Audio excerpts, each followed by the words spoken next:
All right, a special counsel appointed by the LA Sheriff's Civilian Oversight Commission has issued an explosive report on deputy gangs inside the Sheriff's Department, calling them a cancer that must be excised.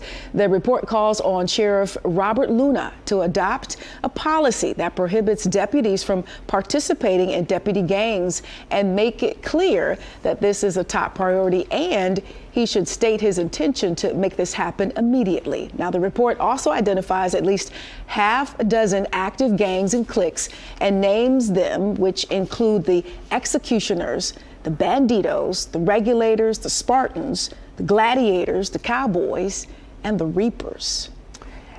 And here to discuss the report and police reform across the country is retired LAPD Sergeant Cheryl Dorsey. Thanks so much for joining us here on FOXSOUL's Black Report. Thanks for having me. So, Sergeant Dorsey, share with us, what's your response to this damning report on the LA County Sheriff?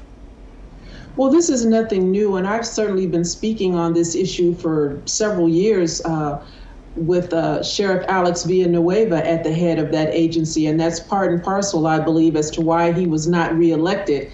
For folks who think their vote doesn't matter, it absolutely does. And so, my concern has always been, you've got high-ranking officials. At one point, the undersheriff, Paul Tanaka, was an admitted Viking. I mean, he's serving time right now in federal prison with a former sheriff, Lee Baca. So this is nothing new. This has been going around on the Sheriff's Department reportedly for over 50 years. And while they acknowledge the existence of half a dozen, it's purported that there are really about 17 different internal gangs where they go out and they get inked up when they put hands on somebody and beat them, when they get involved in a use of force. There's deputies allegedly who go out and try to provoke an incident where they can get into a shooting so they can get inked. And so my concern was always, is Sheriff Villanueva an executioner?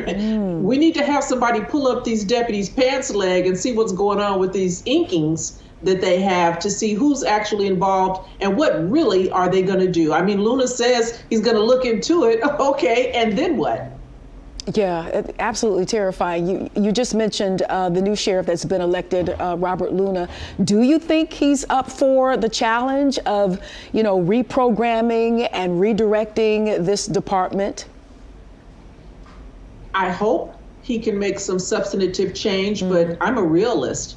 This has been going on in that department for decades, and it's institutionalized, it's systemic, and when you've got chiefs of staff, when you've got an undersheriff or two who's an admitted, known gangster, how deep is that in that organization? And are you really going to be able to excise those officers? Because listen, it's reported that these deputies are so-called shot callers, like you hear references in prison. They're the ones who determine who work specialized units, who get the overtime assignments. And so I'm not sure if he's really going to be able to do this single-handedly.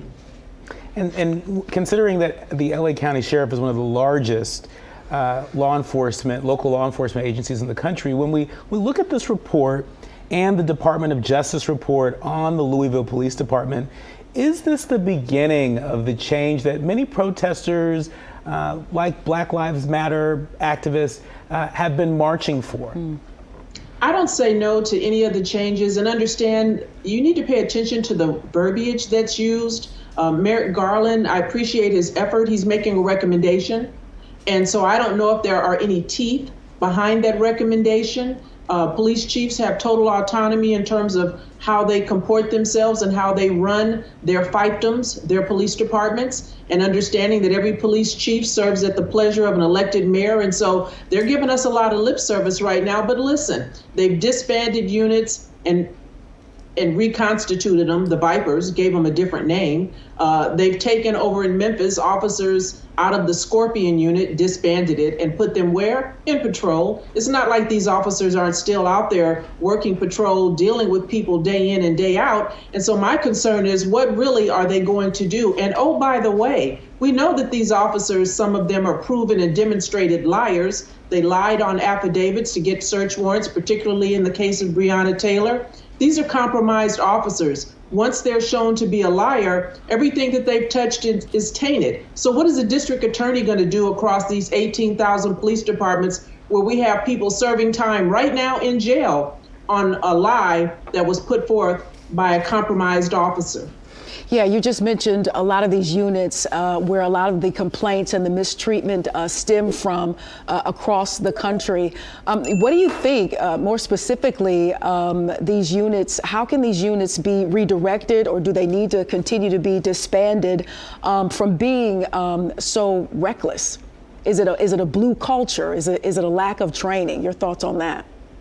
Well, it's certainly part of the culture, and that can be whether you're in a specialized unit or if you're just working patrol, as I did for 20 years on LAPD. I worked in a specialized unit, South Bureau Crash, our gang detail. And so I understand how these units work, and I understand the mindset on some of the officers that are there. And that's why it's so important to have field supervisors like myself, a sergeant, who's out there, whether you're in patrol or on a specialized unit. We know that the Scorpions were out there unsupervised, and these were almost officers who were just a click above a probationer. So you need patrol sergeants out there rolling on these calls, monitoring, evaluating their officers in the field to make sure that they're dealing with the community in a way that's appropriate. And when you find officers are not, then there should be swift and substantive administrative action. We don't need a federal national registry. We don't need a list.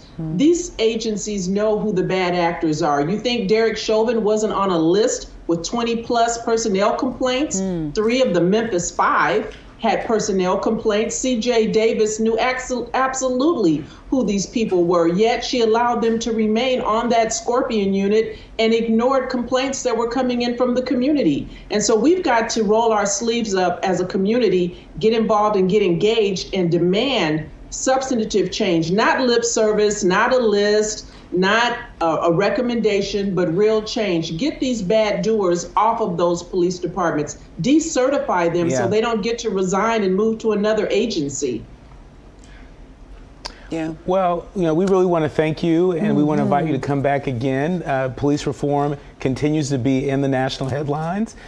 We know that mayors play an outsized role in advancing police reform, as do presidents and Congress. And so, please come back again to help us make sense out of what's happening, what could happen, and what's not happening. Yeah, and from sister to sister, you look amazing. I just want to throw that in there on Women's History Month. We appreciate your time. Thank you so much. Thank you. Wow, I mean, really important conversation. It makes you wonder if any of these units, in regards to why they were designed in the first place, if any of these units across the country have ever worked.